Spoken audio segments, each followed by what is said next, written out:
Quand l'esprit d'abandon à Dieu anime la vie entière d'un moine, ce moine est parvenu à la sainteté. Dieu est charité. Le poids de cet amour infini entraîne Dieu à se donner. Le Père vous aime parce que vous m'avez aimé et que vous croyez que je suis sorti de Dieu. Quand le Père voit une âme pleine d'amour pour son Fils, il la comble des plus abondantes bénédictions. C'est là l'ordre, le plan établi de toute éternité. Cet état d'abandon est le fruit le plus pur et le plus savoureux de la pratique de l'humilité et de l'obéissance, sur lesquels le Saint Patriarche a fondé notre vie intérieure. Il s'agit de Saint Benoît. L'abandon est d'abord la conséquence de tout soi-même, la consécration de tout soi-même dans la foi et l'amour à la volonté de Dieu. La volonté de Dieu n'est pas distincte de lui-même. Elle est aussi sainte, aussi puissante, aussi adorable, aussi immuable que Dieu même.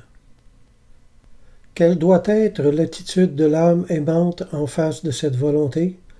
L'âme doit se tenir feu et flamme pour l'accomplir.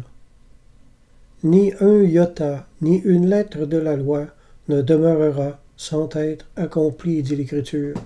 Je ne veux rien laisser passer de ce que Dieu me demande, je veux faire tout ce qui lui est agréable. C'est toujours que j'accomplis ce qui lui est agréable. Telle doit être la passion d'une âme qui cherche Dieu uniquement. Sommes-nous totalement détachés de nous-mêmes et livrés sans réserve au bon plaisir d'en haut? Sommes-nous prêts à toujours nous incliner devant les vouloirs divins, si pénibles qu'ils soient à notre nature? Pour autant que cela dépend de nous, nous devrions être toujours à même d'exécuter parfaitement cette volonté, quelle qu'elle soit, avec le plus grand amour possible. En face des desseins de Dieu, notre attitude sera l'abandon, nous livrer à Dieu. En cette matière, la vraie sagesse, c'est de n'en avoir pas, et de se confier entièrement à la parole infaillible, à la sagesse éternelle, et à l'ineffable tendresse d'un Dieu qui nous aime. Dieu me cache présentement certaines de ses volontés. Je dois trouver bon qu'il me les cache, sans m'inquiéter du pourquoi. Dieu dit à sainte Gertrude, « C'est encore mon amour qui te donne des jours d'ennui et de tristesse, afin de t'acquérir des trésors éternels. Accepte-les, unissant ta résignation à mon amour. » Nous avons rencontré plus d'une fois cette vérité.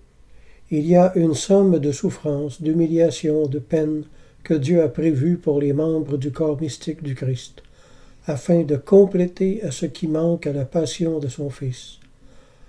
Nous n'arriverons à l'union parfaite avec le Christ Jésus qu'en acceptant cette part du calice que notre Seigneur veut nous donner à boire avec lui et après lui.